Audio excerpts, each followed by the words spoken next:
You guys have had so many close games these last couple of weeks. It would seem to be pretty nerve-wracking. Is it nerve-wracking to you? You're a flat liner, but it seems pretty exciting hockey. Do I look nervous? No. Where's your answer?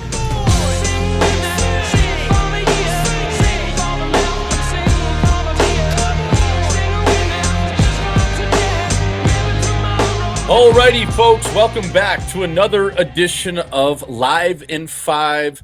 Ozzo, the 50 burger, the 50 piece, the 50 cent, the 50 piece, no spicy mayo, no honey mustard. Today, before we get to it, we have Jordan Binnington coming on, JB Snow, the snowman, my former roommate, teammate, dear friend of the show, popping on for the 50th edition of Live in 5. Again, JB, a reoccurring guest he will be. And Ozzo, he wears number 50, so we thought it was only right. We're going to chat to the Stanley Cup winning goaltender, hopefully an Olympic goalie for Nations goalie in the future here. So can't wait to talk to JB Snow, see what he's up to this offseason. He's got one kid now that we know about on the docket. So his son, Booker, was born in July. It seems like every one of our buddies, Ozzo, is either getting married, engaged, no divorces yet, and having kids. So everything's all positive on that side in terms of relationships, kids, fuck trophies, whatever you want to call it. But as we always do, we do the pre-show before we get to our interview over here, folks. And what we usually start off with is plugging our YouTube page at Live in 5 2024. Folks, please go over there on YouTube, like that, subscribe to our YouTube channel. Again, I think we're just over 1,000 subs right now, so it does not cost you anything to subscribe. Go like the videos. Again, as we always say, go comment on the videos. Last week, we had Ed Cookie Jarvis on, and the amount of people and the feedback that I'm getting, Ozzo, doesn't match up to the comments we're getting on YouTube. I'm getting a lot of texts, but I'm telling these people, hey, go over to YouTube and just give us a like. Pop on that. Might as Maybe well even comment on it. Just, if you have the time. I guess a lot of people, they listen to it on Apple and or Spotify, but if you had the time, go watch the boys, because Cookie Jarvis is I would say his barrel is the 8th wonder of the world, and just the way he was able to turn it on and just come on and start absolutely firing stories about eating and what he's put his chin and barrel through was simply amazing. So folks, go again, please like our YouTube page, subscribe to that. Again, it does not cost you anything. We will have JB on this week. Again, we're recording on Tuesday, the pre-show, followed by Wednesday with the Snowman. So, Ozzo, we always do it. We plug Mini Movers, and yourself will be going up to Grand Forks this weekend to help out with that chain up there in good old Grand Forks, North Dakota, helping the boys at that branch get things dialed in. Again, if you need a move, someone that's moving. It's around that time in August where maybe kids are going back to school. Maybe you're moving new houses. Maybe you're a college kid and you need to move from one stabbing cabin to the other. Well, give the boys at Mini Movers a call. It does not cost you anything. Get a free quote today. Talk to the captain.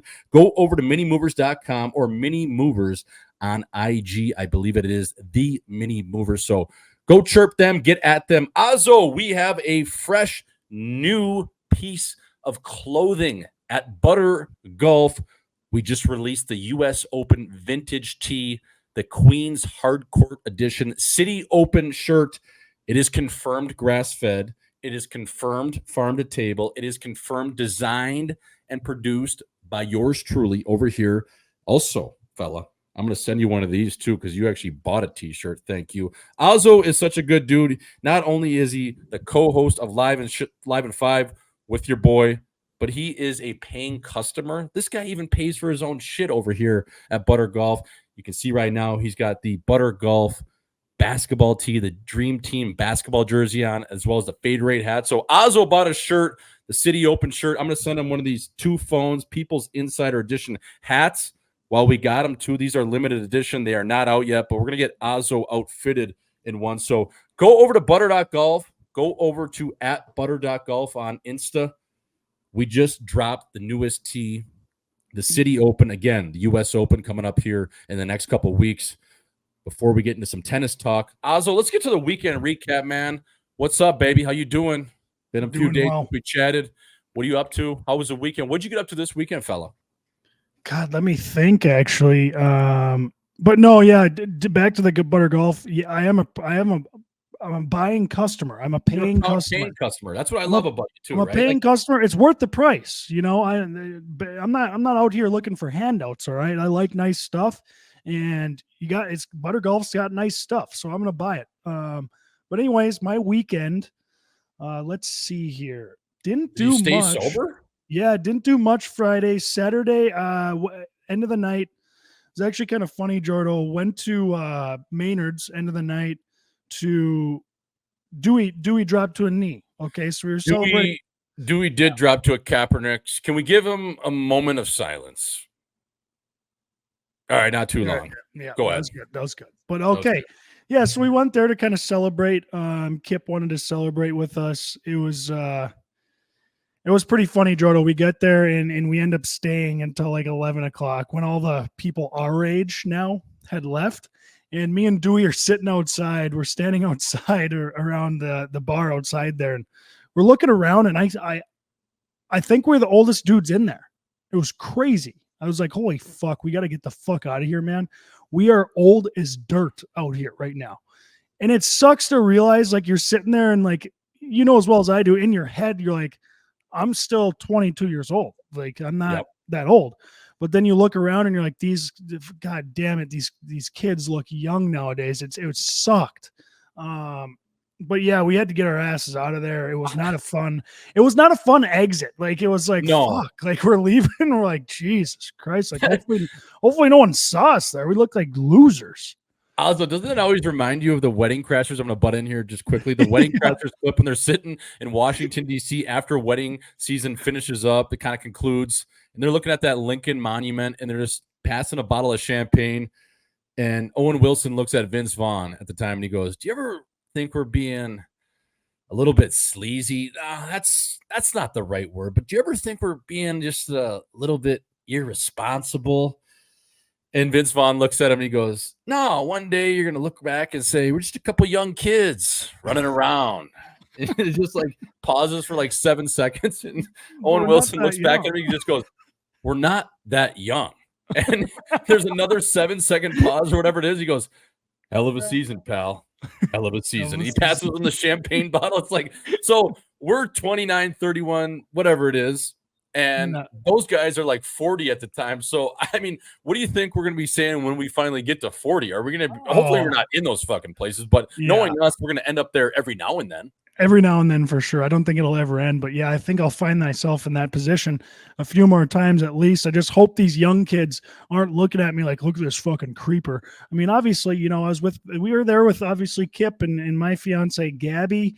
I like to call her my girlfriend. I don't like using the term fiance. I think it sounds gay a little bit. Nothing wrong with gay, but just stupid, whatever. Yeah. And yeah, we were there, and obviously, you know, there's good-looking young chicks there, but it's like if I went up and talked to one of these girls, they'd think I'm a child predator. I think, like, am I allowed to talk to? Like, they looked 18. It didn't feel right. But yeah, anyway. Ricky Bobby, please be 18. yeah. Look, can I see your driver's license? License registration. But no, actually, we had a golf round at Troy Burn. I don't know if you've probably played there once or twice. Yeah, it's on the good side of things, on the Wisco side, on brother. The Wisco side, great state, unbelievable track. We played there at 8 a.m. on Sunday. Me, my brother Dewey, and Dallas Dragich. And me and Dewey and Ty had a little money match going. I ended up winning $323 off the fellas. So thanks for coming, boys. Yeah, it was a good round. We'll try this again next time, eh? Yeah, that covers the high noons for the day. Yeah, so ended off the weekend on a high note there. So what'd you get up to, Jordo? The old Dan high note. Yeah, I was kind of on the road again a little bit, but I had to go fly into LA just to get my boots on the ground, see what the fuck is going on with my newest butter stuff. I'm going to leave it at that just because I don't want to get sulky, whatever. And, you know, just hopefully things are coming along here with BG in terms of my newest drop that's been on hold since I don't know when. But, yeah, I went to LA, Azo. I had to get into the chin of downtown LA. Oh, my God, is that place greasy. But I ended up staying just on the west side of Hollywood. Now, I'm not a big Hollywood guy. I'm not a big LA guy. I'm a nice red state type of fella. And when I lived in LA, I was actually at the beach as you know, in Hermosa Beach, hanging out with a guy like Paul LeDoux, Derek Forbert, and Keaton Thompson at the time. 2 of those 3 were playing for the LA Kings, and we had a nice little setup. I was renting a 1-bedroom shack there just off the beach, about a block off the pier. It was actually 1142 Manhattan Boulevard. It was a great spot.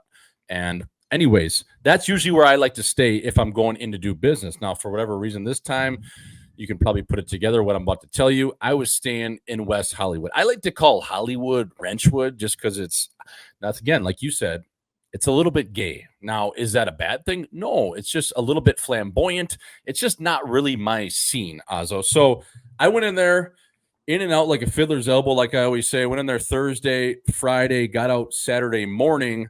But the one funny thing is the hotel I was staying at in West Hollywood, a.k.a. West Wrenchwood, I was sitting there having a coffee, and it was just about to have a meeting. It was a kind of a later scheduled meeting around 6 o'clock, right before dinner. I was meeting a guy just to kind of talk shop, whatever, doing some business. One-on-one, no back checker. And I look over, and you know who I see? I see Andrew Huberman, a.k.a. Drew Huberman, sitting right there with a guy, meeting a guy, whatever he was talking about. When you see someone like that in person, especially like a guy like that, also, like, he's not a celebrity, but at the same time, he has like probably 40 million followers on Instagram and probably crazy amounts of downloads on his podcast because people swear by what he does. He like kind of has to be a celebrity. Like, is he now? Yeah, he is. I mean, he's not like an A-list celebrity, but he's probably, somewhere between B and E. He's well known. B and F. I don't know. He's well known, and he's got that absolute quagmire like jaw to him. That granite chin that like literally almost touches his kneecap because it comes out so goddamn far. And he's so small in person. A lot of those guys are always like 5'7", 5'8". Yeah, why is that? And his head is like half of his body. He's got like a big buffalo head, and he kind of hides his jaw with that, kind of bushy beard. But the guy he was sitting with was boozing. Now, Drew Huberman, obviously the way he talks, he says if you have over 14 drinks a week, it affects your nervous system, which probably there are some truth to it, but 14 drinks, I mean, I could do that. We could do that in 5 hours. Not like we're some beauties, but I'm just saying for what he was saying and preaching, he wasn't actually, I don't think he was boozing. I think he was drinking like a club soda sitting there, but I wanted to go up to him, Azo, and I don't know, for whatever reason, I was kind of off the piss, and I just was like, I don't want to give this guy the time of day nor interrupt him, but I wanted to go up to him and just like ask him, does he actually do everything that he swears by, or is he just some sort of phony? Like, his regiment and the way he kind of conducts himself on a daily routine in terms of his routine is actually crazy. I think he gets up at like 4:30 in the morning, probably cold tubs for like 6 minutes. Then he like intermittent bath till 2 p.m., only coffee and water. Then I think he tugs his wrench twice, ices his balls, puts the Normatex on. It's like daily, like, red light therapy. Then he's getting sun exposure. And then he says you should be barefoot walking until 11 p.m. or 11 a.m. And then it's like you should be getting X amount of sunlight, and then you shouldn't be doing this, and then you should be eating this. It's like, do you think this guy actually conducts himself in this manner? Do you think he does 50% of it, or is it just all a bunch of phony bullshit just to try to get views? Well, I think here's one thing. I think what he's saying probably is good for you. Just like you sleep, you eat healthy food, like stuff that is either meat or came out of the ground. It's not processed.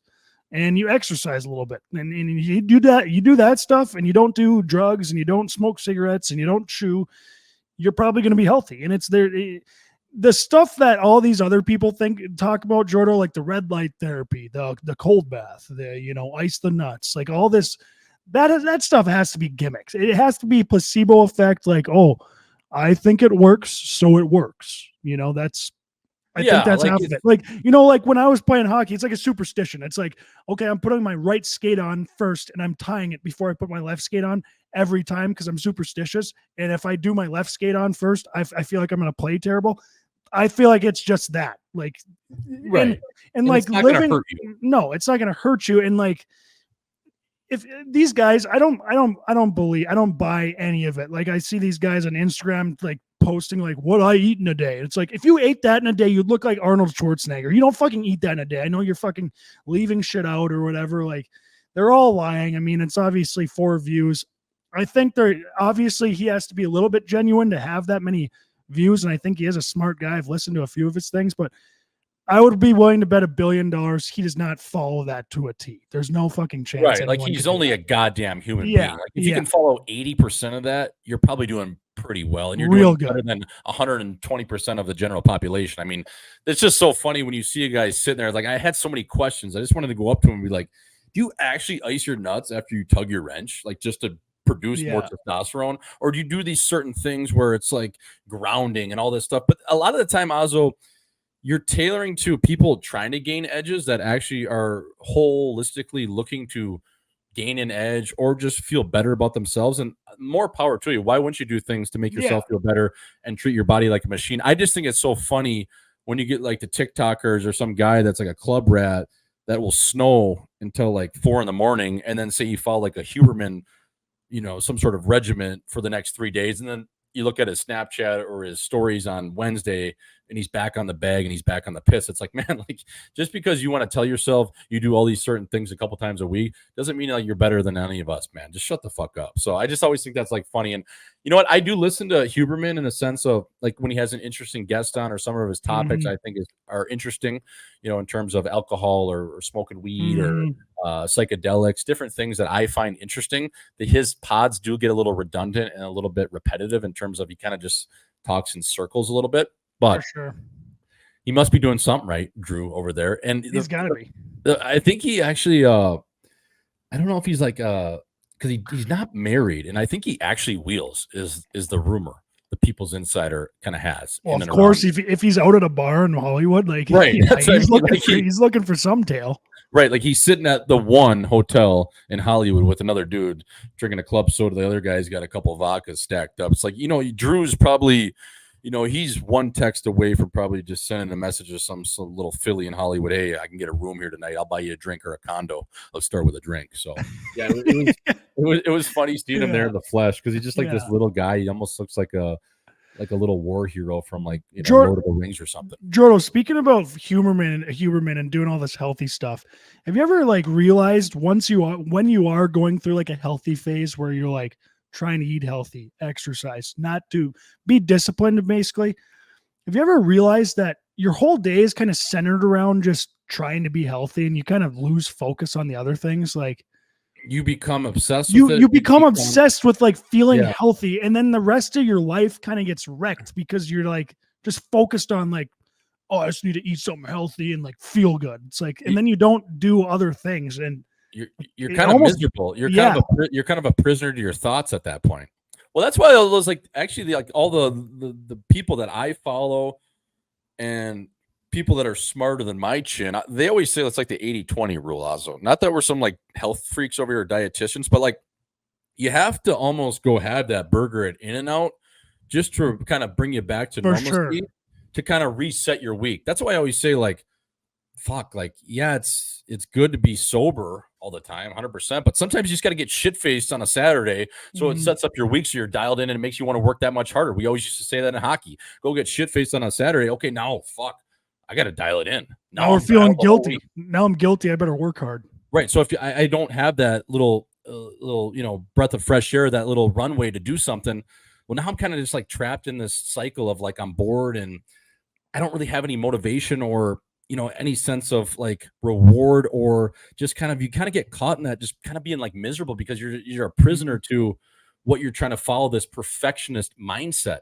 Go have a burger once a week, eat something deep fried. Okay, now you're going to hit the treadmill way harder, and actually gives you more of a mentality to do so, other than kind of dragging your feet getting there. And like, oh my God, now I'm just hanging on. I really don't have a grip on this fucking thing. Yeah, I feel the same way. You definitely do. Like this Sunday, I mean, I've been going through my weeks, Jordo. I fast till 12. Sometimes I skip lunch and just eat dinner, depending on how I'm feeling, because I do like to eat quite a bit, and then I work out. I actually had a burger yesterday, which was great, and now I'm back to actually Sunday. Wait, is it Tuesday right now? Yeah, it is. Yeah. So I had a burger on Sunday. But yeah, I mean, after that, like I had a good workout Monday because I was like, fuck, I had a burger yesterday. Like I got a burger and fries. Yeah. 100%. I got to get back at it. I got to get back at this fucking thing. And there's just, I don't know, it's just like, sometimes it's like, sometimes you just got to be a fucking normal human too, right? 80-20, baby. Maybe even like 70-30 for guys like us, like I'm not looking to be like too crazy about it. Yeah, and the other thing I was kind of blanking there, but it came back to me is when you see some of these diets these people do, Now, I'm not saying I'm a Johnny fucking nail gun over here, but people like a dude that weighs 200 pounds or 6'2", 6'3", whatever we are, how are you supposed to eat like 6 ounces of meat at a sitting? It's like, dude, 6 ounces of meat? Are you fucking kidding me? I'm burying a steak. It's going to be 16 ounces at least. Oh, At least yeah. 12. I got to have something. I mean, if I'm eating, because I'm like you, I like to fast until at least noon. Most days for me, Azo, is till 2 p.m. So I'm really only eating like a snack or a later lunch. And then that dinner at about between 6 Nice and dinner 8:30 is Yeah. fucking big. And Oh, I want yeah. a lot of protein in that thing. I might like 2 pounds of protein. I'm not going to eat a lot of carbs. I'm going to eat some dark green veggies and maybe a little bit of fruit and maybe like a sweet potato. But Azo, I am going to be fucking mucking. And you're going to tell me, and like you see like those like meals like the company like Factor will sell, no free ads, by the way, to Factor. But you see some of those like pre-planned meals that you can kind of order through these different companies. They'll give you like 4 ounces of meat. It's like, dude, what do you want me to do to that? Shove that up my butt? Like, that's not going to get me fucking, that's not going to get me 25% full. And again, like, then you're almost hungrier after. Yeah, I'm working out hard. I need something more than that. Give me a steak. I don't need the Cookie Jarvis 76 ounces in 4 minutes, but fuck me. I'm a man at the same time. Jesus Christ. So, yeah. So, anyways, Azo, that was Drew Huberman, LA. Oh, dude, I got to tell a weird story. So, I went out with some gals on, I don't know who listens to this podcast, but I don't really fucking care. But anyways, on Thursday night, I went out with some gals, met them out. It was a 3-on-1, no back checker situation. So again, I wasn't wheeling all 3 of them, but you can kind of I'm painting you the picture. We go have dinner in Hollywood. I forget the place. I think it was like Olivetta, and we're going to dinner. 3 chicks, me, and so it's Swish and 3 chicks. We're going to dinner, and we're kind of in the Uber, hanging out, whatever. This and that. And before we pull up to the spot we're going to go, we look over and we're in kind of West Hollywood in, kind of a gayer bar area. So these gals end up telling me about this bar called Motherlode, hence the name. And on Tuesdays, apparently, Azo, at around 11 o'clock, 12, whatever it is, closes at, stock 2 a.m. in Hollywood, they will push all the girls out of there. They'll close up the drapes on the windows, so they'll seal it shut. And they'll have all dudes in there, just guys. If you're a girl, they'll kick you out, and they just whack each other. And that's like the Tuesday night. So it's Bed Bath & Beyond, Home Depot, right to Motherlode, and just whack each other. Oh, yeah. I guess that's like the rumor, the place of these guys just going there. So I'm just saying, like, gay dudes and chicks, they're nuts. They're crazy. I couldn't get over the fact that this actually happens. I mean, there's underground sex places or this and that, but this place was literally right off the main drag, bro. I was like, what the hell is going on? So I guess that's just Hollywood. Everybody's gay once in a while. Comes back to that line with Downey Jr. in Tropic Thunder. But yeah, man, I guess it's just crazy. A complete whack fest. So again, I don't swing Apo Taco. I was on a date with a gal and her 2 friends. But yeah, they were telling me about this place, and I guess that's what happens in Hollywood. So does the gay community, they get a little more crazy when they get into that sex stuff, right? Like, I don't think straight people go that crazy, do they? Like, they really take it to another level. No, I don't think you order a bottle of 1942 and all of a sudden kick out all the females that you're friends with, and all of a sudden just start whacking each other on a table that you just bought for whatever $2,000 that night. I mean, fuck, man, it's crazy what's going on out there. So I was just like, I just wanted to share that story of just kind of just something like California's fucked. But I mean, again, that probably happens everywhere. That was just brought to my attention. Azo, another last little thing I wanted to just touch on. I'm on a sneaky heater. I want to call my own shot. I was on a cold streak all the way up into the Midwest, obviously staying with Nick, staying on the road, not doing any sort of just, keeping it dialed, keeping it straight laced. Not a whole lot of talent running around the Madison area these days, especially at 30 years old and single. But yeah, man, seeing the ball well. It's one of those heaters that you wear the same boxers and you just flip them inside and out, right? Like I'm like on a 7-game goal streak kind of thing. Maybe if it's equivalent to baseball, I've had 20 hits in the last 20 games. I'm just, it's singles, doubles, homers. It's coming easy right now. It's coming easy. It's Barry Bonds at batting practice, right? It's just teeing off, so sneaky heater over here. I hate to call my own shot like the Babe, but it's crazy how that works, Azo. Ebbs and flows. You're cold, and all of a sudden you see one go in as a goal scorer, and now you think you can't fucking miss. Now my confidence is actually so distorted where I'm walking in somewhere maybe with a guy sitting there with his wife and I'm seeing what's up. It's just like one of those. It's like, nothing stopped me right now. I'm like Clark Kent, but that will soon fade. And maybe even fading right now, but I ride it while you got it though. Yeah, exactly. You got to bottle it up and try to put it somewhere, right? So yeah, that's is what it is. Let's go over to the Olympics. Azo, let's touch on what's going on in Paris, France. John Rambo with the meltdown of the century, at least the year. Scotty Shuffle Feet Scheffler takes home the gold. That was a great little match, as well as Joker versus Carlitos Alcaraz. Also, why is that one in the Olympics not a 5-setter, like treated like a major? I mean, because you had 2 sets and they're both tiebreakers, both 7-6, 7-6. Joker winning both those tie breaks. But it's like, why wouldn't you treat that one like the 5th major and make that a 5-set banger? Because, man, I caught the tail end of that match. It was early here. But, man, the highlights and just seeing it, like, that was unbelievable. That should be a 5-setter. It should be. I mean, the Olympics to me, Jordan, like it's I mean, I like them, but they're also a joke to me. Like, like the golfers, there's not all the best golfers there. So, whatever. I mean, your boy Wyndham Clark was in it, Ozzo. Yeah, I mean, what is that? How do we not have DeChambeau there, Brooks Koepka? Like, come on. And then in tennis, I think you can only pick 2 guys from each country. So if you got a bunch of good guys from one country, like they're screwed. I don't know. It should be 5 sets. I don't know why it's not. And then, the soccer in the Olympics, it's like 24 years and younger. It's like, what are we doing here? Why is it 24 years and younger? And then you got a guy from Turkey who's divorced and just shooting pistols gets a silver medal, like off the couch. It's like, this guy's in the same Olympic village as LeBron. Like, what are you doing here? Who made these sports? Like, we got badminton over there. We got, I mean, whatever. It's all these like and one thing, Jordan, like everyone, Michael Phelps just got named the best athlete of the century. It's like, okay, he won all these gold medals. It's obviously unbelievable, but like, I don't care who does the best breaststroke and the best backstroke and the best freestyle. Like, just swim.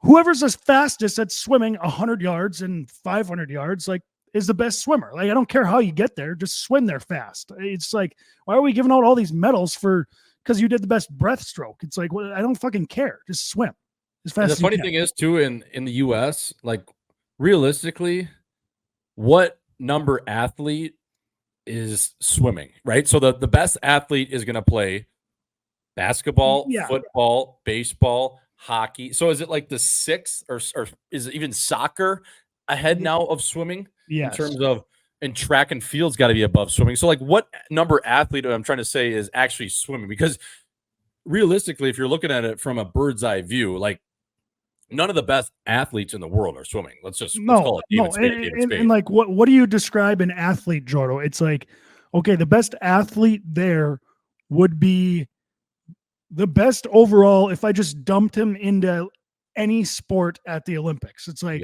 okay, who would you draft first? Okay, you're probably drafting LeBron, maybe a couple other basketball players, maybe some track guys, but like, you're not taking a swimmer as the best athlete. Like, he's not going to be the best athlete there. He's not the best athlete. He's the best swimmer. It means he's tall and he has long arms. That's it. Yeah. No, you're 100% right. And I don't know, like, Phelpsy, what he did is tough to argue in swimming. Again, I just don't think athlete could be used.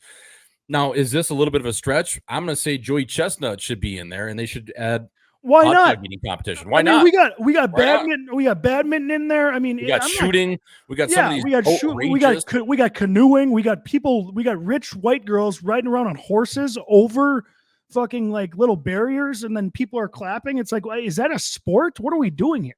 Yeah, and even like a guy like Shannon Sharp went on his podcast Nightcap, and he was talking about, why don't we add them diamonds to the Olympics? Why not? That should be a sporting event. Why not? Whacking? Shannon Sharp literally wanted to add whacking to the Olympics in terms of a sport. Just go in there and start burying, and whoever lasts the longest is the champion, whether it's on Viagra or it's all natural, no PEDs or not. But he talked about, he's like, fuck, let's add them diamonds in there. Ozzo, I wanted to ask you, after seeing the Olympics, after watching it a little bit, I have a list and a rundown of some Olympic sports that should be considered to be added. They're not Olympic sports yet, but some sports or fucking activities, you could even put it, that should be considered or added. So I'm going to start at the top, and I'm just going to list all these for you, and you tell me at the end of it, what do you think? So I had written down, I had roller hockey on the outdoor sheet.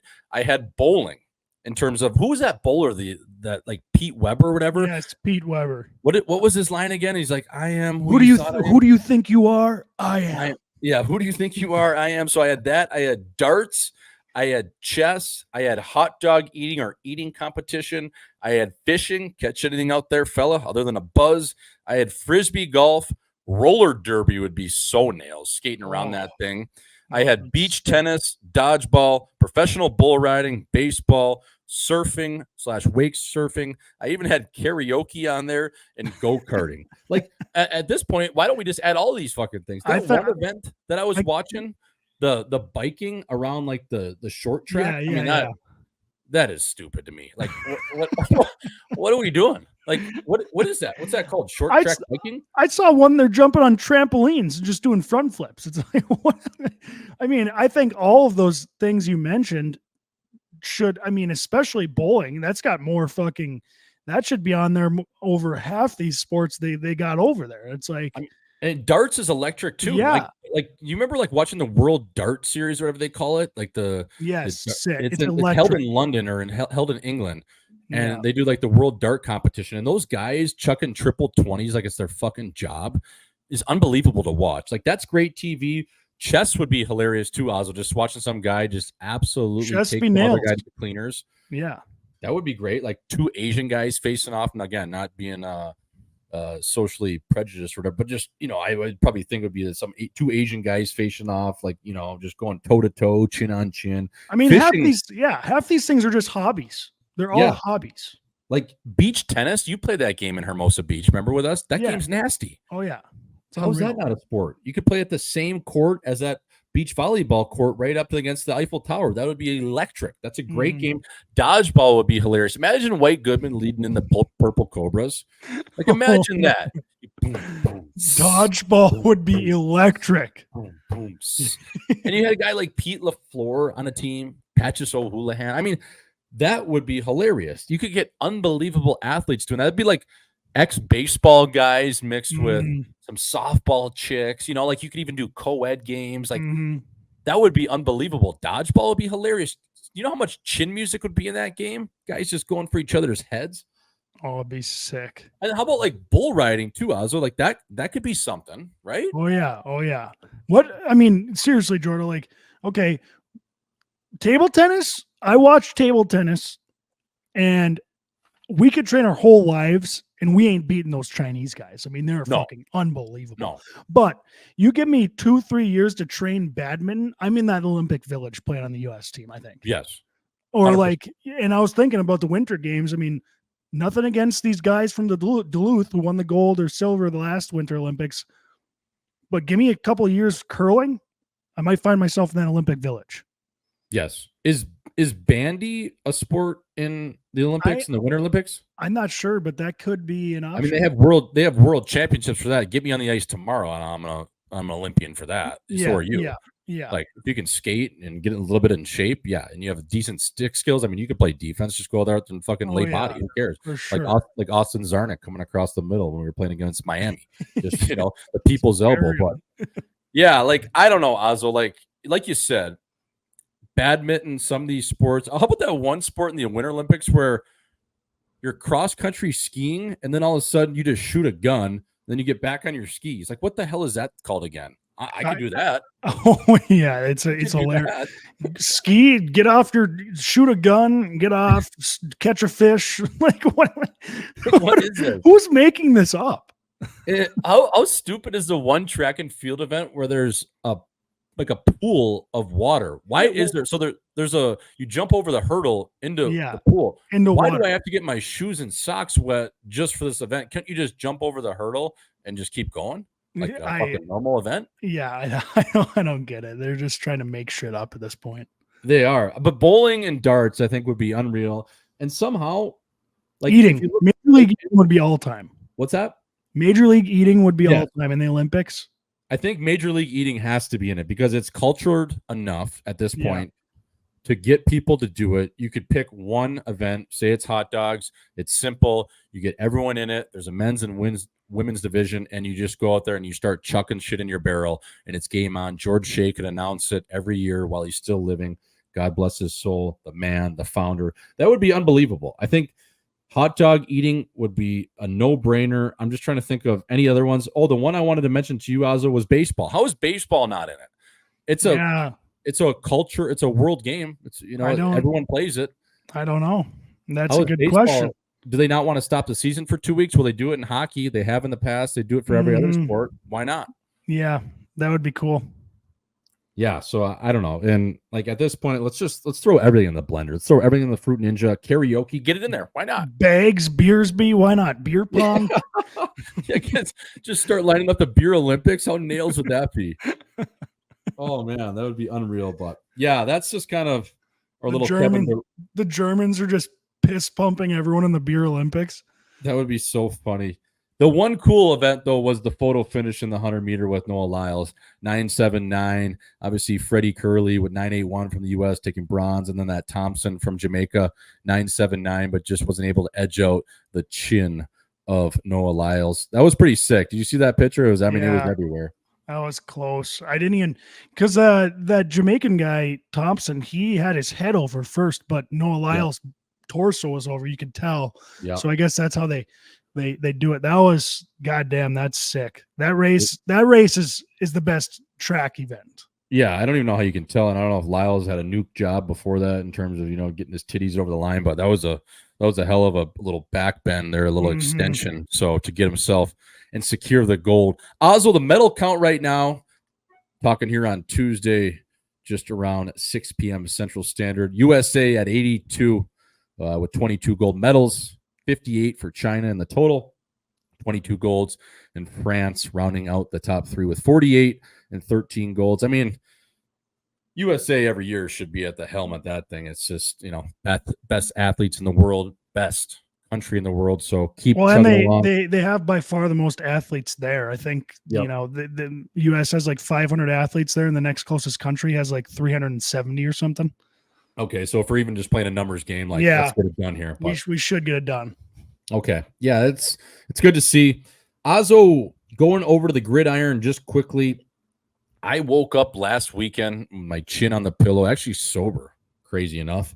But I woke up and there was NFL preseason football going on Saturday. I was like, what is going on? Is that right? Is it already preseason for the NFL? I thought these guys just went to camp. I thought Rodgers just got back from his ayahuasca bender phase 3 in Egypt. I know. And now they're back. I think I was watching the Texans and some other bullshit game. It's like, I didn't know that it started on August 1 or whatever it was. I thought it was usually a couple weeks into August. Does it get every year? Does it get earlier and earlier? It seems like it to me.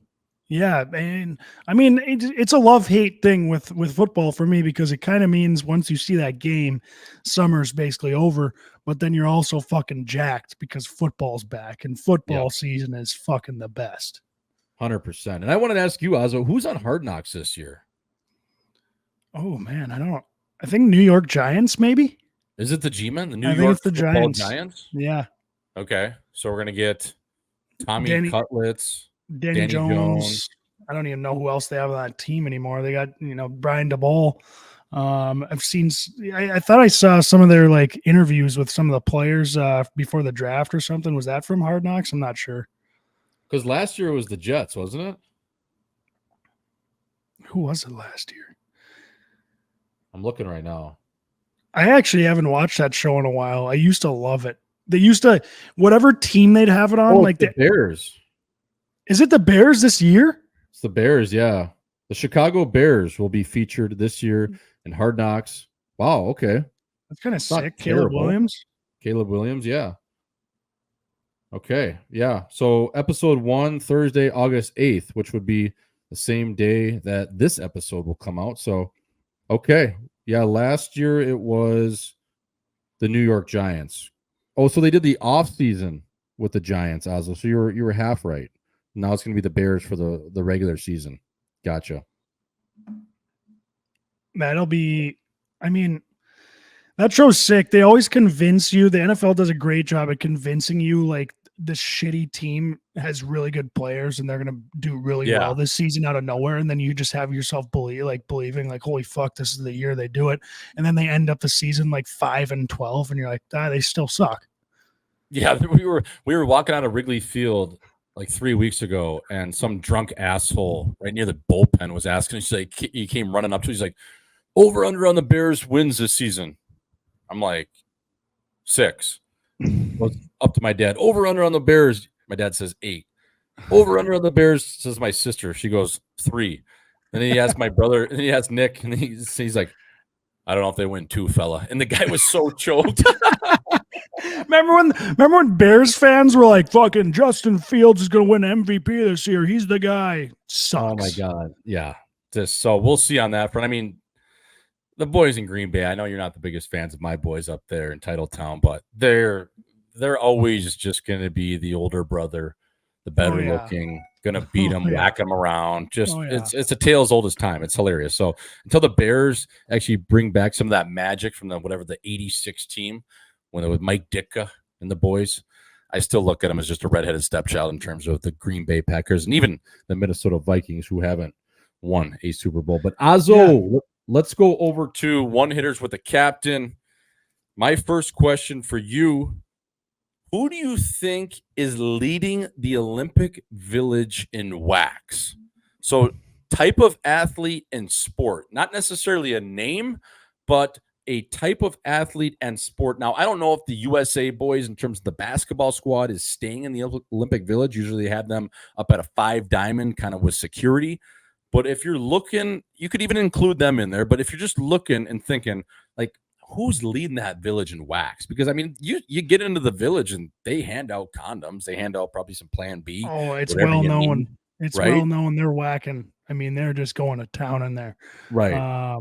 Yeah, I mean, it's the obvious choice. Like you said, if they were staying in the village, the obvious choice would be the basketball boys. I mean, you got Ant Edwards and D-Book walking around. Those guys ain't holding back, but they still might be leading. But it's got to be, I would put it at like either a gymnast or a track guy, fast sprinter. I don't think the long distance runners are pulling too well, but the sprinters there, jacked. I bet they're pulling some women out of there. And I mean, which I'm talking about men there. Now the women, I could see some of those horse girls getting a little crazy out there. Like, oh yeah, I'm away from pumpernickel. I'm away from the ranch. My dad's not around. I'm in the village. Like, I'm gonna have a little fun here. Yeah. So maybe one of those girls. I think some of those gymnastics girls, they're so disciplined though. So I don't know, but some of them might be a little freaky. Field hockey. Who's that swimmer that just got like in trouble with her country because she got the Olympic tattoo like right on her almost like bathing suit line? I think her name is Luana Alonso, maybe her name is. She's actually a gal that swam at Southern Methodist in Dallas, but I think she swims for, I'm not even sure if she's like from Dubai or Qatar, one of those countries that, with women, they're very, I don't know, what's the right word? What am I looking for? Like, not careful, but you can't show skin. You can't. Yeah. A little tattoo right next to your, the glory hole. So you got to look this chick up. I just gave her the follow because I saw that tattoo. I said tattoo on the lower back. Might as well be a bullseye, but it was like right next to her, Wedding Crashers, but it was like right next to her, like swimsuit line. And it was like the Olympic rings. And I think she like got a bunch of backlash from her country because she had that tattoo. Now, who knows? She might be whacking with that thing on. But you got to think if the basketball boys, I mean, they're probably still leading the clubhouse. They're probably just getting it done in their own penthouse suites. But there's nothing better than the NBA because whether you're married or have a girlfriend or a fiance on paper, it's all open and it's all guns a-blazing. That's just on paper. Like you might not even own a wedding ring. If you do, that thing stays in the U.S. It's staying stateside. You don't have to declare it when you get to the border because you don't even have it on. So I think that's one hall pass, Jordo, is the Olympic Village. It's like if you're going to the Olympic Village, I think you're okay. Right. So I like your train of thought. A gymnast, maybe one of like the gal like that, a swimmer. What about The old Little Wayne line, two bitches at the same time, synchronized swimmers. What if you had a couple underwater specialists make your way up to the room? Yeah. You know what I mean? Hey, Couple how are you? divers. Right. Yeah. You show me your routine. Can you show me your nighttime routine, but in a pair? So, yeah, that's I wanted to ask you, but that's good. My second question is back to the gridiron a little bit. Also, is the amount of women Tyreek Hill gets pregnant this season. I said it at over under 2.5. Now he is the father, I believe, of 12 children with 10 or 11 different mothers. So And like weren't like 5 of them last year? yes, correct. 5 or 6. So he obviously He's married doesn't now, know, though. yeah, he is married, but he does not know his way around a snakeskin or a Walgreens sex department. So if you're putting, an over under on 2 and a hook, are you going over, or are you thinking he might be calming down this season? I'm going over. I know he's married, but I think he's got the full-on hall pass from the wife. I don't think she cares. Yeah, I don't think so. I honestly think she kind of sneaky likes it because he just keeps, spreading. Yeah, he's probably happier, at the house. Like she doesn't have to deal with him as much, and he's just coming home happy. And I mean, I know they make a lot of money, but like, yeah, but like, how much money are you spending in child support? I mean, that's insane. good. I mean, that's a lot of scholarships out there until you're 18 years old. And also the thing is, the more you make, the more you're dishing out too. Yeah. Because now the expenses on their side, they're greasing a little bit more out too, right? The Gerber baby food is now 5 times the amount, right? Oh yeah. You're shopping on the top shelf. You ain't going to Aldi. You ain't in a secondhand store. You got to buy the Louis, the Gucci jumpers, like for the kid and for you too. So yeah, I'm on the over there with you. What I wanted to ask you, also interesting, just because we haven't talked a whole lot of National Hockey League, is where do you think a guy like Patty Laine ends up? Is he back in C-Bus, or is he packing his shit and going somewhere else? Now, there are rumors about Boston. There are rumors about maybe Minnesota. There's a couple other spots that Patty Laine is rumored to believe teams have interest. Now, would I have interest in a player like this? Probably not. He's been through a lot. I think, the passing of his father, entering the player substance abuse program this past year. I do think he's probably a good dude, and we've talked to guys like Cam Johnson who play with him in Columbus for a little bit, driving his Lambo around. But getting back to the question is, do you think Patty Laine needs a change of scenery, and do you think he gets that? Because it seems like all roads are pointing out of C-Bus. Yeah, I think he's gone for sure. I mean, you look at a guy like, I'm not going to compare him because I think he's a better player than Pierre-Luc Dubois. But it's kind of like he's kind of like that. Like you have him for a year or two, and then it's like, all right, he's a good enough player. Someone else will take a chance on him. It'll probably end up the same. But someone's got to take a chance because like the amount of skill he has, it is appetizing if you're a GM and you can get him at a little lower rate maybe. So I think he'll move on. I don't think Columbus wants him around after you go through all that. So yeah, no, I agree with you. Last one, sports related, Oswald, before we get to the finale. Is Joey Burrow, is he back? He's got the Slim Shady look back with him, the old blonde hair. I've talked about doing that. We've mentioned it earlier in a couple previous episodes, but a guy like Burrow, he has a lot to prove. You see Patty Mahomes win another one, AFC rival. He was hurt all last year, watching that on the couch, perked out, getting through his injury trouble. But what are we expecting from Ice Burrow this year, right? He did all the right things. He was at Fashion Week. He was at the Michael Rubin Wrench White Party. Mm-hmm. He dyes his hair. You go Slim Shady. I'm back without me. Like, it's nut up or shut up time for Burrow. And what are we thinking? Does he have that juice in him to get back on top where he was as a consensus, at least top 3 quarterback? I think for some reason, I don't know why I think this. I could be wrong. Could be a Colin Coward take here, but I think Joey Burrow's got what it takes. Now, a lot of guys in the league, a lot of quarterbacks, that if they would have went with that haircut and that hairstyle, I would have been a little worried. Like, okay, this guy's he's getting a little ahead of himself. But I've listened to Joe Burrow talk on interviews. I think he's got it, man. I think he's the real deal.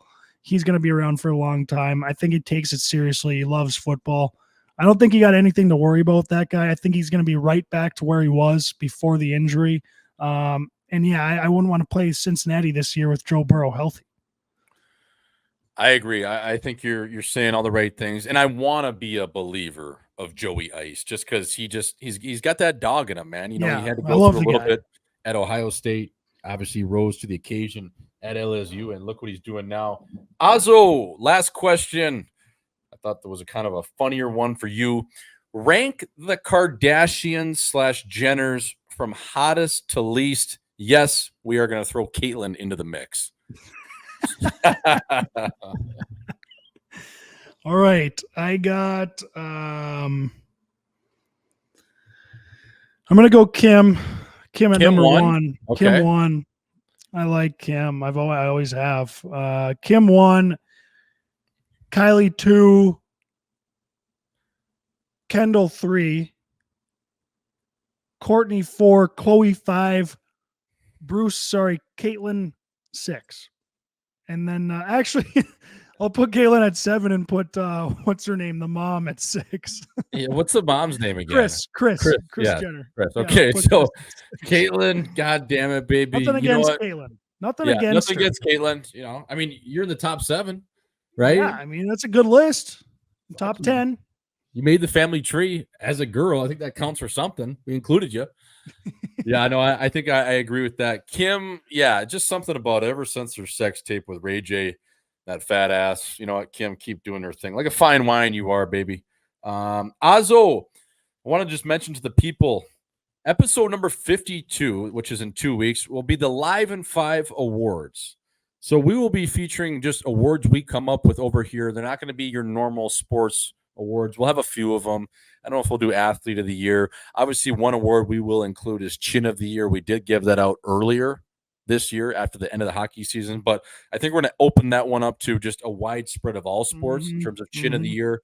So we're going to come up with probably 10 awards, I would say, for males and females. I don't know if it's going to be co-ed yet, what it's going to look like, but I just wanted to mention to the people, celebrating our 1-year anniversary with episode number 52, we will be doing the Live in 5 award show. We plan on getting special guests, featured guests on the show to present the awards. So we'll have guys either call in, maybe pre-record something, or maybe get them live on the show. We don't know exactly what that looks like yet, but we just want to let people know. And if you have any ideas for awards, shoot them over. Please shoot us over in the DM, comment on this video once it drops on YouTube. Just come at us, whatever it is, in terms of some awards you would like to see, because we do love when the people chirp and chime in. It helps us a lot. It really does. So if you have an idea that you think is dumb, well, it's probably good because everything we say is dumb. So again, Live in 5 awards, the yearly awards will be episode number 52 in 2 weeks. We're going to have to come up with some sort of name for that. You know how like you have the SB, they do the takeys at Pardon My Take, Live in 5 awards. That just seems a little long. So we'll come up with a name. We'll brainstorm what exactly that looks like. But I just wanted to tell the people and inform them, Azo, that we will be doing an award show, and it will be hilarious. Alrighty, folks, the People's Insider term of the week. Azo, one of my favorites. Motion is lotion. So what that means, whether you're hungover, say on a Sunday, and you wake up and you do nothing. You're sitting on the couch and you're just sitting there. You're not moving. You're just a load. You maybe ordered DoorDash 3 times, maybe saw yourself off a couple times. You're licking your wounds to the point where you don't even do anything. But how much better do you feel, man, when you kind of just get over the hump and actually move? You go play a little pickleball. Maybe you just go for a leisurely, nice walk. Maybe you even have the luxury of being by the beach or in the mountains, or maybe you're just in flat-ass North Dakota. But you still get out and you do something. Maybe it's a light sweat, it's a workout, but you feel so much better after that. Motion is lotion, my friend. You can't teach it. So how does that relate to other things in life? Well, motion is lotion when you're doing a little bit of whacking too. Let's call a spade a spade. Azo, sometimes they say, and I can't confirm or deny this because I don't know if it's true, but they do say it ain't the size of the boat, it's the motion of the ocean. Well, God damn it, baby, you better bring the lotion because the fellas over here will be bringing the motion. And I don't know, you could have that Carnival cruise like Wrench, but if you don't know how to use it, she might be opting for maybe the rowboat. You have to have the motion that creates the lotion. So that would be the People's Insider term of the week. Motion is lotion. Azo, you know best. Stay in motion, man. Don't sit still. Keep your chin moving. You'll be better off for it. Oh, you really will be. And it works every time. I love that. Carnival Cruise versus the rowboat. The chick is going to take the rowboat if she's got a little motion, right? If you're fucking pumping that thing, 100% she will. Because if that Carnival Cruise is just floating just along, there. and you got a rowboat. She's taking that rowboat every time. I think everybody in that Carnival Cruise is miserable too, including her. She's not having a good time. But if she sees a guy rowing his ass off in the middle of the ocean, creating that motion and some wake, baby, oh shit, I'm gonna take that. So that would be what the term of the week is, folks. Again, it's a tale as old as time. Motion is lotion, baby. Azo, lastly, before we get to our interview today with starting goaltender of the St. Louis Blues 2019 Stanley Cup champion, JB Snow, that is Jordan Binnington. I'm going to do a quick ad read from Gladiator Therapeutics. Are you tired of dealing with chronic aches and pains or neurological conditions? Gladiator Therapeutics offers a revolutionary solution using quantum physics to improve your health. Our devices use patented technology to emit far infrared light, stimulating cellular processes without heat. This can reduce inflammation, speed up healing, and enhance mobility. Clinical trials show impressive results, including a 400% increase in survivability in stem cells, accelerated wound healing up to 68% faster, and significant improvements in Parkinson's models. Wearable 24/7 without power, our devices can be a game changer. Visit www.gladiatortherapeutics.com/contact _DRGM/ to learn more and start your journey to better health today. Azo, we have Jordan Binnington joining us on the 50th edition, the 50 burger. Again, he is number 50. So we wanted to get him on the show and just talk what he's been up to in this offseason. It's been a little bit since we chatted with Binner. I think he was maybe episode 4 or 5. Mm-hmm. So early on, almost 11 months ago. So it'll be good to chat with him.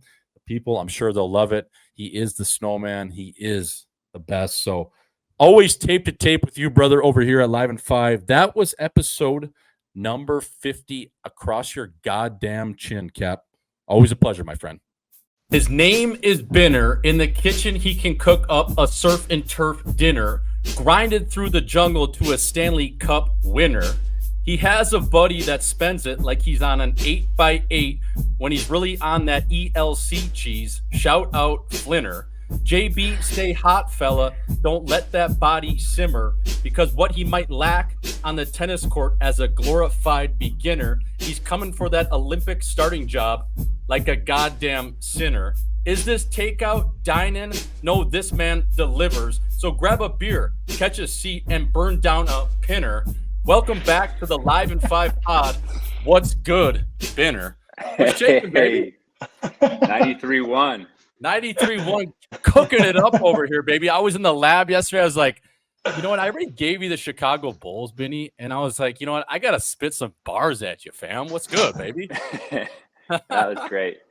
I enjoyed that a lot. It's good to see you guys again. Yeah, and I had to sneak in the Flinner line in there too, because people that don't know, Flinner was a guy. His name's Sean Flynn. We've talked about him last time Binner was on the pod. But Ozzy, he was a guy that was in Binner's wedding party, a guy that I got to know over the years, especially being roommates with Binner going back 8-9 years ago. But I mean, this guy, like I said, he does okay, but he spends it like he's making 8x8. I mean, he's walking into Nordstrom, he's walking into Saks, and he's getting the Ferragamos. He's getting the Gucci. He was the guy who showed up with the expensive shoes, wasn't he? That you were talking about? Yeah. Oh yeah. I gotta meet this guy. He had that suit tailored right around the ankles too. You know how it's just when it looks mint, where it's a little bit higher cut up on the ankle and it's just a little pulled in. Like he had his tailor, his Italian guy, doing it up, and then he had the whatever Ferragamo or Gucci loafers on. About 600 a shoe or whatever it is. So yeah, he always keeps it high and tight. Yeah, this guy. I mean, for his wedding, for example, he made the groomsmen wear purple velvet suits in like late July. Outside. And yeah, it's funny. he just drops all this dough on clothes and thinks, people even care. And then like he still owes me so much money from the trips we go on. Right. And he's like, I'm thinking about getting this. And I just want to be like, well, dude, you still got to cover that. But, he's just one of those guys who just. I'll get you next time, Binner. I really need these shoes. Yeah. I mean, I need the red bottoms. He's gonna show up in the red bottoms. He's gonna be looking like he's dressed for the players' ball. He's dripping harder than a college faucet. Like the guy is just iced out. That's what he does. That's big time Flynn, baby. So no, it's all time. Binner, first of all, thanks for joining the boys over here. It is August. It is the off season. Fella, you've been in St. Louis the whole time. Obviously, you're holding it down. You are now a proud father of Book Binnington. Nasty name, by the way. But before we kind of get into that, what have you been up to in the Lou, man? It's hot as hell there. Like, is it kind of just routine? You're skating, working out, doing your thing, hanging with the fam. Like, what's life like in the Lou, July and August right now? Because it's hot as hell there, bro. Yeah, it's been different. It's been a kind of a nice change of pace for me.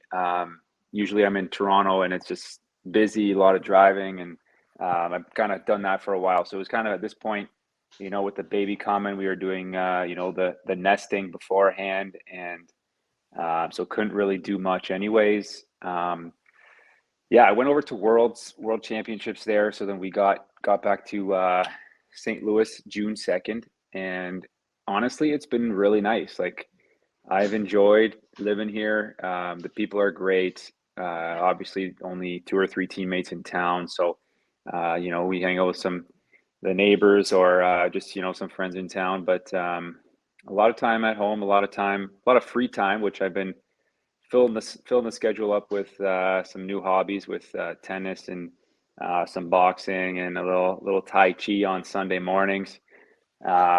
Which is pretty jokes. And Tai Chi. Tai Chi, man. Yeah, I've always wanted to take up a martial art, and this is probably the most fitting for right now with the physical aspect. And it's funny. I always used to, when I was in downtown Toronto, I wake up just not feeling too hot after a night out on the weekend, and you see like the woman in the park doing Tai Chi, and I'm like stopping my car or walking, and I'm like Snapchatting them, just being like, what are these people doing? And then fast forward 8 years, and I, can see clearly. And man, it was pretty cool. Like, it just takes a lot of patience, and it's like about, moving energy throughout the body. And it's kind of like my first class, I literally was walking in and almost U-turned. I was like, I took a quick glance in the class, and I'm telling you, like, there wasn't anyone under 65. So I end up going in, and it's in like a Pilates style at like a lodge community center in St. Louis. So, I go in, the guy's name is, actually I don't want to drop his name just because don't want to come back on me, but anyways, there's a teacher there, and it was hilarious. Like, the opening warm up is like your two-hand, you're hitting each muscle in your body, like the pressure points, or the I can't think of the word right now, but you're like hitting your glutes, hitting the back of your knees, and we're just all looking forward. And I'm in there with a group of 65 plus, just attacking it.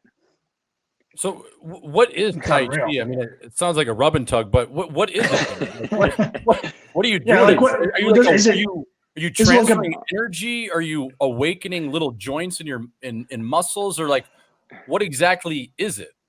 It's like it's like you're moving slow movements, but you're kind of transferring energy, and like you're using a lot of force, but there's no weight, kind of thing. Like, so it's like pushing. What like Danielson does on Karate Kid, like yeah.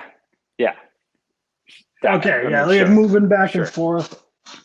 Yeah. Moving and grooving, and it's tough. Like, I still don't have it, and I haven't been since I had the kids, so they're probably wondering where I am. But is it heated in there, Ben, or is it just like a room temp, or what do you? So like, first class I got there, I went like, I brought sandals. I thought I was gonna be barefoot. t-shirt, shorts, and then everyone in there has like, you know, full sweatsuit and shoes on, you know? Oh, So that's I kind of learned nice. that pretty quick. And yeah, it's room temp, you know, So standard. And you could go in there with a winter toque on, a hoodie maybe if you wanted to, and just kind of start grooving out. like you would probably wear your shades and your wig in there. No way. Yeah. I could go as That's Clay. You could go as Clay. I could go as my alter ego Clay. I might have to see. There's got to be some Tai Chi That places sounds around here. therapeutic. It sounds Yeah. nice. Are they Well, playing yeah. music or no? Well, at the end of the class, we'll go through all the moves you learned, and he'll throw on like the tunes. And yeah, it was funny. First class, man. Like it's actually hard. Like it's gonna take me probably years or years to even, you know, Hone in your craft. exactly. And the first class, the guy, the headmaster, like called me to the front to lead the class through the moves, and he like each part of the move you have to count it out, right? So you're like 1, 2, and the whole class is following with me. And yeah, so he put me on the spot, but I, you know, it ended off pretty strong. So you got the Tai Chi. Yeah.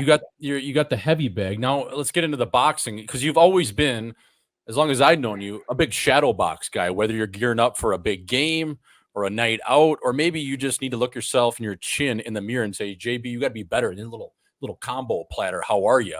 So what is the boxing consisting of? Is that more conditioning, or is that more you're actually learning to chuck and throw them both ways, keeping the chin Yeah. tucked? Yeah, I don't know. It's been really fun working with this guy here in town, and I just kind of show up and he has something prepared for me, but it's mostly just it's like hand-eye and a little bit of cardio, you know. And then it just feels good to, you know, Yeah, kind of go twinkle toe full around. cross, you know, jab cross, kind of well executed, and dance around the ring. So, Benner, are your hands now registered like weapons? So you like that's a great excuse at the bar. Someone fucks with you, you're like, "Hey, buddy, I'd kill you," but these things are I can't. registered. Yeah, I don't know when you get that status, but I don't think I'm there, but I might Yeah. try and earn that.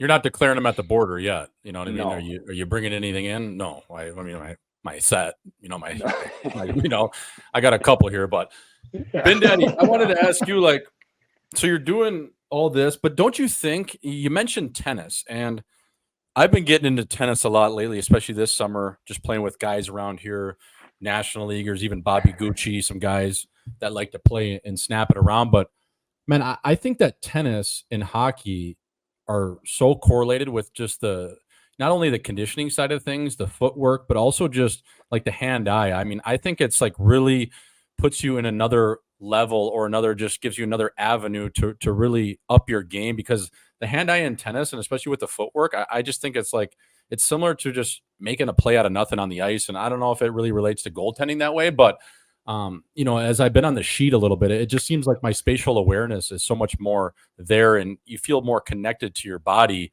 when you implement tennis, man. It's such a good game. Yeah, there's so much crossover with all three of those things that I've experienced this summer, and just the mental side of it, of, you know, getting lost in what you're doing. You know, when you're thinking on Yeah.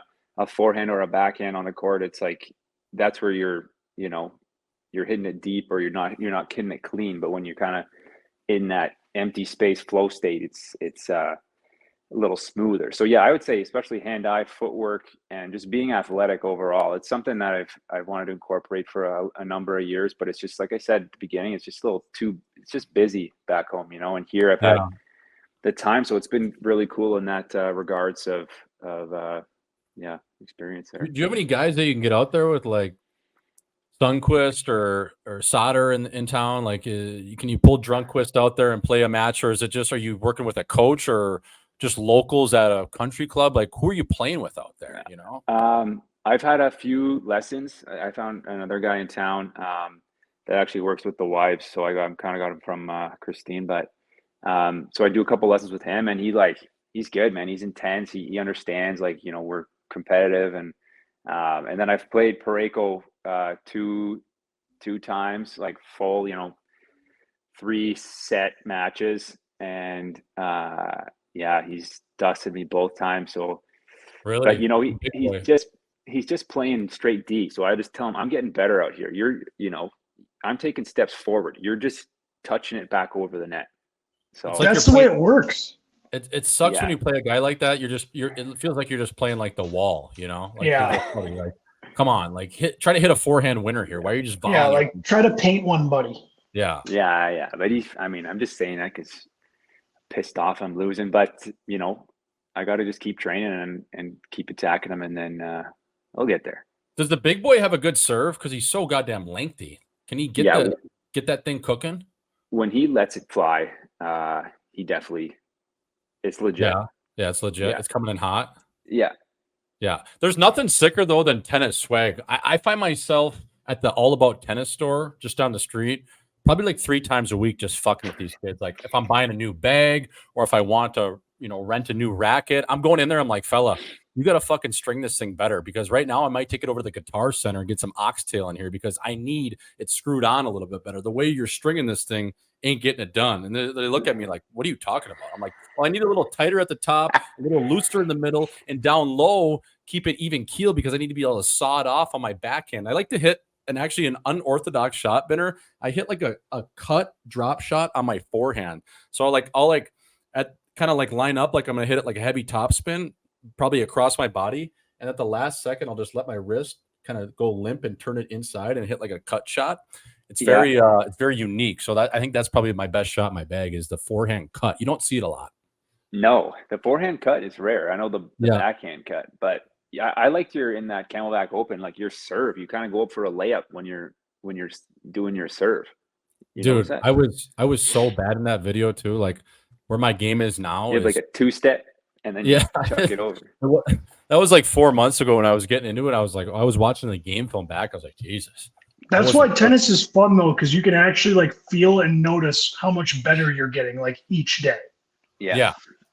Versus like golf, you feel like you're not getting any better ever. No, the more you play golf, the worse you get. I would say my tennis game, if I was comparing it, is like probably like Kyrgios, like just like heavy forehand, not a great backhand, and try to hit way too hard of serves. But when it works and it's on, it's not bad. Mm-hmm, mm-hmm. I mean, yeah, he's a little bit of a snap show too. Yeah, and your tennis way, you'll have good tennis style, man. Like you could probably have you could probably have 10 different looks in your closet alone. I mean, that's half the battle, right? Just looking good. I mean, you have your Wilson, you got to have just everything dialed in. Your swag. Mm-hmm. Fila actually has nasty tennis swag. If you look on their website, not only do they make a mint jumper, they're making a comeback. Fila, go check it out. Actually, that Emma Sneaky 7 Navarro, that's what she rocks. She's sponsored by it, but they have their men's line is actually so nasty. I don't know if you caught those New Jersey guys this past year for their Winter Classic game, whatever, stadium series. They were walking in with the Fila jumpers. They all had like different ones on, but they actually have sick tennis swag. You got to check it out. But Binner, like, what are you getting up to? Are you going to those St. Louis soccer games? I know you're a big fan of that squad, or are you going to concerts? Like, what are you doing in your, kind of just because St. Louis has got that decent amphitheater there, fella, where you could go watch, some live music or whatever it is. Yeah, I've been doing a little bit of everything with those. Actually, me and the wife slid down before, like kind of risky 3 or 4 weeks before we went down to Chicago to see Justin Timberlake, who's just one of her favorites, to get us going. And that guy, what a performer. And then I saw pre or post Dewey for him.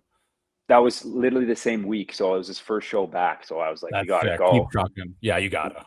We gotta go. Yeah, 100%. And he crushed it, man. Like, really, he was good.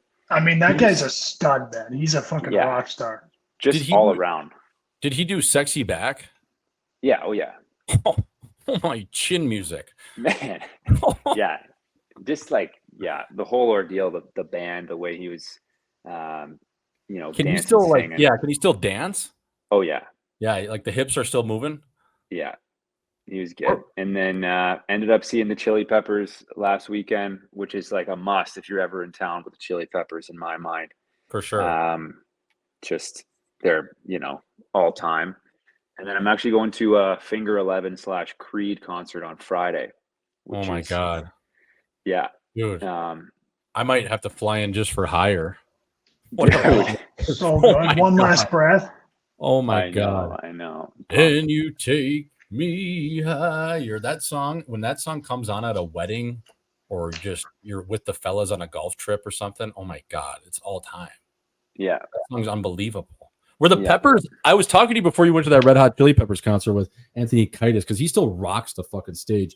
Did they do a mix of their new and old stuff, or did you get at least like Under the Bridge? Did you get Snow? Like, did you get the certified bangers that they Man, usually do? yeah, we got all of them. I think it was their last show of their tour too, which was cool. So I feel like, good pregame speech for sure before we're Right. going out there. And yeah, we got it all. They came out for the encore and like it was good. And there was a little mix of the new stuff, but not, it was good. Like the guitarist, John, is like, he's also all time. And, Flea, I just don't think they make them like that anymore. Like that era of rock stars. No, they No, don't. not too many guys grow up nowadays with a, drug dealer father in Hollywood. Yeah, exactly. Like he was going to the club when he was 12 years old and Yeah, he was selling rocks off a back porch at age 12. And he was kind of like in between Grand Rapids, Michigan and Hollywood, wasn't he? Kind of in his day. Was he? Yeah. Yeah. Speaking of guy that dyes his hair still, he still rocks a nice dye. He's looking pretty good for at least from afar. When I saw him earlier in the year, like he still looked good, Yeah, I think he's looking good. He might be like a Macedonian where they just don't age, Yeah. Yeah, he really is. It would have been kind of sick if you were like backstage and got to like meet those guys or something, I know. Dap them up quick. Like, fella, what's up? How we doing? Read your book, Yeah. Yeah. Glad And glad you're off the bag. Exactly. But you think back to when they were, doing whatever kind of drinking or drugs, whatever they were doing. And like that feeling for them on stage, just rocking out. They think they're in another world almost, but now doing it, it'd be interesting to talk to them about their different experiences. I know. And you always like, like those like random clips on Instagram that always come through your feed of like classic rock or it'll just pop up on your feed. You'll say Red Hot Chili Peppers. And I'm sure when we get off this call, it'll be right there. But that one video that always sticks out in my mind is where Kiedis, and I don't know if it was one of the guitarists, they're like under a bridge, literally in Amsterdam. And he had that thought of just like emptiness come to him. And that's where he kind of came up with Under the Bridge. He's like, I don't ever want to feel like I did that day. Like, and they're just strumming it acoustic style and they're sitting there. And I don't know. It's so cool to see that. I mean, it's kind of cool, Benner, because like back in 2018 where we did our Euro trip and we were in Amsterdam, I'm just picturing like, imagine we could hit the 6-string fella. We had a little bit of a voice instead of just sitting there and, looking at people and doing whatever we were doing, like that's pretty nasty. Yeah, I totally agree. So you're getting into this year, Benner. Obviously it's August right now. Camp starts in about a month. Guys will be filing into town. What are the expectations this year? Just going into the year, obviously Drew Bannister back at the helm. It'll be his first full year as the coach of the St. Louis Blues. You made some acquisitions in the offseason, getting Ryan Suter, a couple other guys, extended Pavel Buchnevich. Like, what's the word around the team? Not only individually, but for you, man. Like, how are we feeling about the fellas? You got a good core of older guys there. What are we thinking? Just get off to a good start in training camp and kind of get the ship rolling, or are you kind of in between phase? Like, talk to me on that, baby. I think there's no time to wait, really. I think it's got to be a full committed energy, buy-in, and belief in ourselves and our team, our coaches, our group to continue to build that culture to where we want it to be and to be that successful team that everyone wants to be a part of, right? It's no secret, we're going to have to compete hard and we're going to have to be tough to play against and we're going to have everyone step up. And, I think that is it's kind of fun and exciting as an athlete to be a part of building that up and being competitive and building off last year, right? Like we did take some steps towards that second half of the season last year and guys got more experience and younger guys are getting older and that mid-range 20s I've said it before, but they're going to have to, and they will take strides forward to really take our team to the next level. And then us leaders, we got to just lead the way, set the standard, and yeah, man, just bring that energy and excitement to what we're working towards. I mean, it's obviously exciting. I think you got a younger crew of guys like Bob Thomas, Kairu that are not getting the baton handed to them, but it's becoming their team. And I think you're still in that realm of the age group between 25 to 30, 31. But I wanted to ask you, like, is there any of those young kids that are on the squad now, whether it's Tucker or Kessel or your net mining partner, that Joel Hoffer, any of these guys beauties, are they get around, obviously pros at the rink, but do they have any shades of a young JB in them, kind of just all full of piss and vinegar, ready to do whatever, make the National League? Yeah, that's a promising, like there's a 5 or 6 guy of the young guys last year, and they're all tight and they give it to each other in the room. They'll get after it when they can, when the opportunity arises. And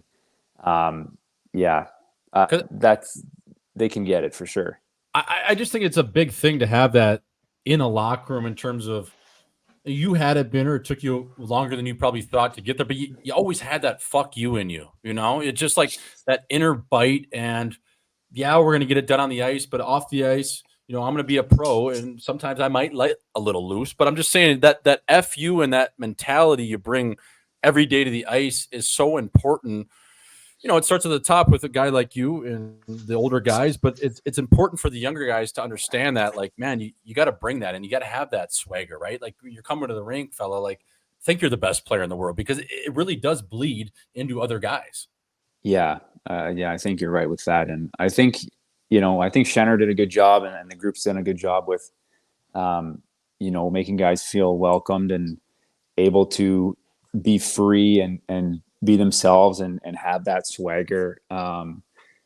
So I think, like I said, it'll be good. They had a good year last year and took steps in a lot of areas. And it's good, man. Like, with where the Blues are at, they added in some like life coaching stuff on the side and some military presence, in the room, just to get the boys talking more and more open. And I think that actually will pay off and pay dividends in the future. So it's good. I think it's a good young group. And like you said, some beauties, and, not afraid to shy away from a good time or a hard skate. So yeah.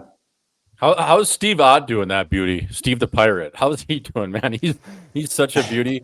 Remember when we were Black Ace in that 2015, I think it was 2016. Otter was on the team at the time, and he was obviously Steve Ott on the ice. I mean, he was basically a glorified Sean Avery, just in terms of just a shit disturber. But we were in this like auxiliary room as the Black Aces, just off the pigeon deck, and there was like 4 or 5 of us that would have to skate. As a Black Ace, you can't be seen, heard, or even, thought about. So you would go on the ice after the guys would be off the ice, and even like the scratches. And Otter was kind of working his way back from an injury that year. And I remember he was coming back and going to be making his playoff debut. I think he was dealing with like an ankle injury, but he would be skating after the team, or maybe with the guys, the extras, working his way back in. And then they would cut the ice. And then the Pigeons would come on in terms of the Black Aces, probably coming off a bend the night before. But he would stop into the auxiliary locker room and just chirp the shit out of us. He'd be like, "What's up, you fucking pigeons?" And one day he actually threw all of our gitch into the shower and turned the shower on. And so we had wet gitch for that practice. I remember it like it was yesterday. He's like, "How's that gitch, boys? It's fucking wet, eh? All right, good luck out here, the Pigeons." But he was nice to us, but he's also an asshole. But like, I just love that, like that old school kind of, you got to earn it. Does he still have that in him, Binner, in terms of not, doing it to that extent, but just like holding guys accountable and, kind of making you earn your stripes in the National League? Because I think that's how it should be done. Yeah. A zebra doesn't lose its stripes, but you got to do it with moderation, right? Like he's smart about it, and he's a really good coach. Like, for example, he came to World Championships with us down over in May time. Yeah. So in May, and the boys, like, everyone loved this guy. He was leading meetings. He was kind of, he was just like one of the boys kind of, but then when it was time to be, getting his meeting in or leading a drill in practice, he was professional and everyone was buying in. And that was cool for me to see him in a different lens, in a different environment, and see how well he did there. And obviously in St. Louis, we love him. And I think he's also like a young coach, right? Like he's been, 5 or 6 years now, but you just see the evolution of his experience and working with guys and behind the bench. And like I think he's a guy who won't take shit, and he'll let you know, if you have something to say back, he'll listen to you, but then maybe he'll tell you your opinion, and you guys will get somewhere that way, right? 100%. Yeah. He's smart too, like as a coach. Like I've had like a little sample size with him, but he is a smart fella behind the bench. So he should be an NHL coach, I would think, a head coach one day when he gets his opportunity. But Binner, you're always a man of phases. We've talked about the Johnny Cash phase. We've talked about different phases you go through, and especially last time we chatted with you about a year ago. So I wanted to ask you, what is the current phase? Maybe what is on the shuffle coming through the Spotify or Apple Music? Like, what's the current JB phase? I think I might know, but give the viewers and the listeners maybe a little intel on that, my friend. I mean, it's stemming from what you're sending me. We're entering a little bit of a Slim Shady phase here, man. It's crazy. Yes. It's crazy how good he is. And it just brings you back, right? But those are songs that you listen to when you're on the way to a minor hockey game. I got like the headphones with the Walkman, so it's, I've been throwing that on in the gym a little bit, for sure. So who knows, maybe it's a Slim Shady phase. Could we see maybe, I mean, you're a man of haircuts too. You've had the Snowhawk, you've had the Flowhawk. Could we see maybe the blonde JB this year? He's one guy that could pull it off. Could we see that? The blonde buzz cut JB? Maybe you get hot and you start riding it out. I don't know. I feel like you could rock that, man. Dude, I feel like I'm due for a new look. Like I want to, I've had the Mohawk look for a couple of years now. I don't know what it's going to be, but that's definitely in the running for just, try it out for 2 weeks. Maybe it sticks. Like imagine the look of like Army's face when you're pulling up with the Slim Shady to the plane. And they got that bleach blonde, platinum blonde hair. You're just AirPods in the whole time like Slim would be, or maybe even hood up. And you're just like B Rabbit in 8 Mile. You're pulling up to games. You're not talking to anyone. It's like you're going to a rap battle. And then you're just stoning. You're just shutting the door with like 45 saves. Can you imagine how pissed the older guys in the front office would be if someone showed up with bleach blonde hair? They'd be like, what the Yeah, just don't even talk to anyone after the game. No. Just get out of there. You can't. You'd have to go full Slim. You just have to literally just about your craft, get in and get out, and just have that rock that hair. But it actually is those songs. I mean, they're unbelievable, especially when you're trying to get up and go to the gym in the morning, or you're at the gym. Like it's just maybe you're just you're just pissed off, whatever. You're just it gives you that just that extra, just like let's fucking go. Yeah, it's like you can't even relate to the words really, but you somehow do. Yeah, you're just it is. It's just like he's just I don't know. It's just Slim, man. I got to see that guy in concert. He's all time. Yeah, but I don't know, man. Like I feel excited for the season, and I definitely feel like getting after it. And I don't know how to word it right now, but maybe a hint of Slim for sure. Yeah, because I'm excited, and that's 2 years in a row where our squad's missed playoffs, right? And we're not happy about it. So every year's a new opportunity. So I'm looking forward to getting to work. Benner, you still get those butterflies heading into training camp? Like Jordan, I'm sure you felt that, like going into training camp, you're like, holy fuck, I got so many butterflies. Like you're just kind of a little nervous, on edge. Like, do you still feel that, or are you past that with where you are in your career right now? I would say more no than yeah. Like I think it's business now, and I have a good understanding of how I want to feel going into that, and the tone I'm gonna move with around the rink, on the ice, and in my life. So I think that's my focus at this point, where I'd think, Yeah, I mean, it's a little different too when you're not pulling up to the hotel and you got your whole life in a car. Oh, Yeah, that's true. You got your That's shack part of it. there. You get Yeah, your if gear you're already in living place. there, it's just driving over to the rink. You're already set Yeah. up. I've This been is- here all summer, but I do know what you're talking about. Like that. fella, Yeah. what group am I in today? A or B? Like, let's do A so I can get out of there a little bit early. Like, you know what I mean? I'll throw up the video. Let's get Yeah. this thing going. You know what? I won't even skate today, and I'll just, Yeah. Get the hot tub, fella, air it out. Binner, I wanted to ask you just like in terms of, you're going to be entering into, I believe, what is your 8th year now? I'm pretty sure I was trying to break it down because it's been the year we won, 2 years, 3 years. So I think this is year 7. Year 7, and then you played what, 4 before that? Is this year 11 as a pro? Yeah, I mean, it started at 20, so 31 now, 11th as a pro. We're not that young. Yeah, man. That's like, so what is it for you right now in terms of, obviously you want to get the fellas back into the dance, give yourself a chance to get in the playoffs. Obviously everyone wants to play come April, but are you looking ahead or are you just staying in the moment with your chai tea, your boxing, going day to day? Are you looking at that big board like, fuck, I want to be the number 1 goalie for that 4 Nations team and then maybe the Olympic team? Or is that even not something you're really worried about? Like, just, I'm going to do my thing. I'm going to kick every day and we'll let that take care of itself when the time comes. It's more of that. Like, it's more just focusing on what you can control and focusing on, breaking through new ceilings by myself or with myself. And then, kind of seeing what that brings me is the way to go about it for me. Obviously, I really enjoyed playing for Canada in these recent world championships. And like, man, the way they treat their players alone is just wants to get you back and makes you want to get back to playing with that organization and playing with the best in the world would be just, that's, it doesn't get any better than that. And just going toe to toe with the best. And so that's obviously that would be great. But the mindset is just, be the best version of myself and do my thing and see where that takes me and have that just belief in myself and in my abilities, and the rest will take care of itself, Yeah.